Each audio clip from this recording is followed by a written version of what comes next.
The bunker. When two old friends met up near their childhood home in northern Germany in 2014, they reminisced about exploring the area's expansive woodlands and remembered encountering a series of strange periscope-like pipes jutting out of the mossy earth. Fearful as kids, they did not dare venture to find out what was connected to those pipes hidden so deep in the woods. Now, as adults, with some experience as urban explorers, they were determined to find out where the pipes led. The pair eventually found the pipes once more and began searching the area for clues. It wasn't long before they discovered a concrete entryway descending into an apparent Soviet bunker from the Cold War era. The two friends entered with their camera, finding themselves in a claustrophobic corridor lined with peeling paint and debris. Behind them, an iron gate swung closed with an ominous clang. It wasn't locked, but the mere existence of the gate nevertheless chilled these two explorers. Could they become trapped? Their voices reverberated through a series of narrow hallways as they ventured further into the complex. Graffiti and litter suggested that others had used this space in the recent past. Despite the maze-like construction of the complex, they decided to keep going straight ahead so as to not get lost. They encountered signs of strange behavior, such as markings where someone had apparently attacked a section of the wall with a hammer. Their chosen path curved past more graffiti, including one word painted on a wall, which translated simply to help. Next, they encountered a series of incredibly heavy, vault-like doors, perhaps blast doors, all of which seemed to have been ripped from their hinges by some immensely powerful force. This took them further into the depths of the bunker, revealing strange machinery and increasing levels of disrepair and decay. This deeper network of rooms and tunnels featured rotten, sewage-like smells, and yet more graffiti, which this time said, quote, "Hello, Satan. I love you." A passage through a thick wall, apparently made from lead, took them to a series of corridors flooded with rusty, opaque water, with ladders and more hallways leading off into darkness. Turning back, a shadow resembling a crouched man startled the friends until their flashlight beam revealed it to be inanimate. The dark plays tricks. Their final stop was a large chamber that could only be viewed from small windows. It appeared to contain some sort of huge tank or machine with an unknown purpose. The last photo taken by the explorers was of mineral stalactites on the ceiling, as it was then that their camera's battery died. The abandoned bunker is a relic of the Cold War, one of humanity's most paranoid eras, and is likely one of many built by both sides to house government officials and military personnel in the case of a nuclear exchange. Since the expedition, authorities have buried and closed off all entries to the bunker. The Canisters. On a freezing December day in 2001, 3 men from the village of Leah in the Republic of Georgia ventured out on a fateful day-long expedition in search of firewood. Driving up a rough, snow-packed road, they traveled more than 50 kilometers deep into a forest near the Ngori Dam Reservoir. Late in the day, snow began to fall heavily, and the trio decided to find a campsite rather than risk the treacherous journey home. As darkness fell, they spotted something incredibly unusual. Something they believed to be a miraculous stroke of luck as temperatures plunged and snow piled up. Sitting in a small clearing were 2 odd-looking grayish metal canisters. The ground around the canisters was free of snow in a 1-meter radius, with steam rising into the air and drifting away, forming ice crystals once more. Realizing the objects could be used as a heat source, the men decided to bring one of them back to the makeshift shelter they had set up under a nearby rocky outcropping. The canister proved too hot to carry, so they dragged it into their camp using a metal cable scavenged nearby. While eating dinner sitting next to the canister and a small fire, the men began to feel nauseous, and as the night progressed, they began to vomit. Assuming food poisoning, the men tried to find comfort by laying close to the warmth of the strange canister. What the men did not know was that their stroke of luck in the snow was actually a terrible twist of fate. The canisters they had found were orphaned radiation sources, the remnant cores of radioisotope thermonuclear generators. 8 of these generators had been built in the early 1980s to power a series of remote radio relays that were connected to the nearby dam. All were abandoned and lost following Georgia's independence from the Soviet Union in 1991. These particular cores had been removed from their original housing, allowing them to emit 4.6 sieverts of radiation per hour. A whole-body dose of 5 sieverts has a 50% chance of being fatal.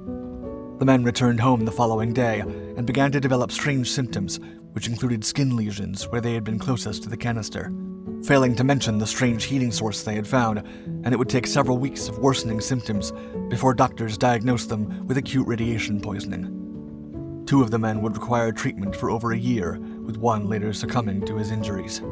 Despite brutal winter weather, the 2 generator cores were recovered from the woods by authorities after they learned of the incident. These were the 5th and 6th of the original 8 cores to be recovered. The final 2 remain missing to this day. UVB-76. At some point in the late 1970s, a shortwave radio station began to broadcast a monotonous buzzing tone from a location in Russia, becoming the source of much mystery and speculation. In 2012, student Igor Asev and a friend of his took it upon themselves to explore a decommissioned military location known as UVB-76. Hidden in the forest, it was mainly home to abandoned buildings, but also to the apparent source of the strange radio broadcast.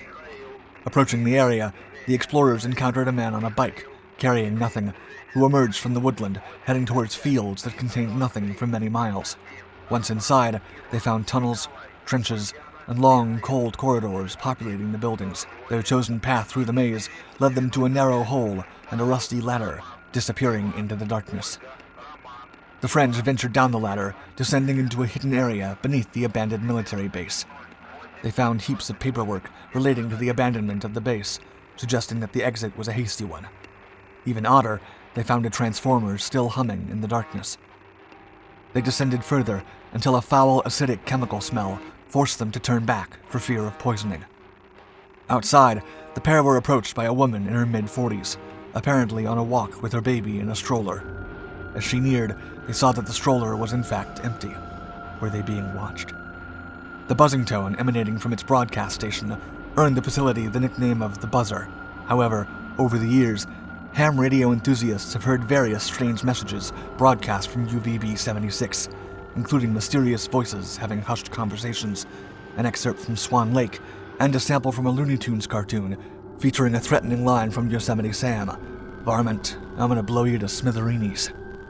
One theory behind the broadcast was that it's what's known as a dead hand signal, suggesting, according to this theory, that if the signal were to stop, a nuclear attack may be automatically triggered, functioning as a form of precautionary failsafe. The dead hand theory was debunked in 2010, when the broadcast abruptly stopped, although many held their breath when it did. Abandoned staircases. In recent years, a Reddit phenomenon has seen numerous accounts of users discovering mysterious structures in national parks. So frequent and so bizarre are these occurrences that these staircases have become the stuff of legend, with explorers actively seeking them out. As far as 60 kilometers into the forests, where it seems that no man would ever have reason to be, hikers have discovered staircases, some of which are solidly built from brick or iron and which lead to nowhere. Some have claimed that well-kept graveyards often accompany the mysterious staircases. The first Redditor to raise this discussion was Search and Rescue Woods, a volunteer who has frequently stumbled upon staircases in national parks, and whose colleagues simply told him it was normal and not to worry. But as this strange phenomenon gained momentum, Redditors expanded on the discoveries, uncovering similar staircases in forested regions all over the world.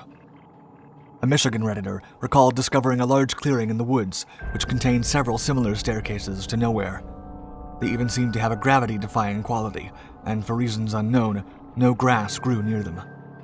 Some have speculated that the staircases are leftovers from abandoned or destroyed residences, while others maintain that they occur in regions too remote to have been inhabited. Another Redditor, named Case 9, recalled a woodland walk that took them through dense foliage and the discovery of a stone and earth staircase, which they then climbed. They found little remarkable about it, but vividly remember that from the top step, they saw someone watching from the bushes. Case 9 said, quote, "I remember clearly their dark, lean face, their round eyes black. Upon being spotted, the observer vanished into the woods." Le Loyon.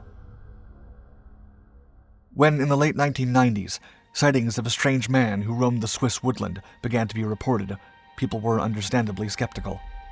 However, when eyewitnesses continued to describe encounters with him, the rumors became difficult to ignore. The figure was consistently described as being tall and masculine and dressed in a black or dark gray boiler suit under a camouflage cloak. His face is always covered by a gas mask. One of the earliest sightings of the figure, known as Le Loyon, came from a local woman from the village of Molas, near to the woodlands stalked by him. She reported seeing Le Loyon picking flowers on the walking trail, and that he appeared to be startled by her. Le Loyon became known as a sinister figure in local lore, frightening children and adults with his silent yet physically powerful presence. Police even attempted to locate and make contact with him, but had little luck. Theories of Le Loyon's identity have taken many shapes. Some have suggested that he may in fact be a mentally ill woman, with others believing his size to be beyond that of normal human proportions. Other suggestions include that Le Loyon is in fact an amateur survivalist, or someone suffering from a severe skin condition. Regular eyewitness sightings were reported for more than 10 years, and in 2013, a Swiss newspaper called Le Matin published the first known photograph of Le Loyon. The photograph gained viral momentum, being picked up by various news outlets and circulating online. It depicts the tall figure, dressed in accordance with the eyewitness accounts, walking along the local trail. Shortly after reaching the height of his fame, the same newspaper reported that Le Loyon's cloak and gas mask had been found in the Morlaix forest, along with a note supposedly written by Le Loyon himself. It was titled Death Certificate and Testament of the Ghost of Morlaix, and went on to explain that Le Loyon was displeased with the publicity that his viral photograph had garnered. Since the discovery of the note and gas mask, there have been no sightings of Le Loyon, adding weight to the newspaper's claims. Some theorized that Le Loyon was the creation of an eccentric local who had abandoned his character for fear of being identified. However, the note's wording led many to believe that Le Loyon met an untimely end. Thank you for watching Dark 5. Don't forget to like and subscribe to continue exploring the greatest mysteries of this world and beyond. Your support and engagement helps my videos get seen by even more people. And let me know if you want me to continue to investigate creepy internet lore.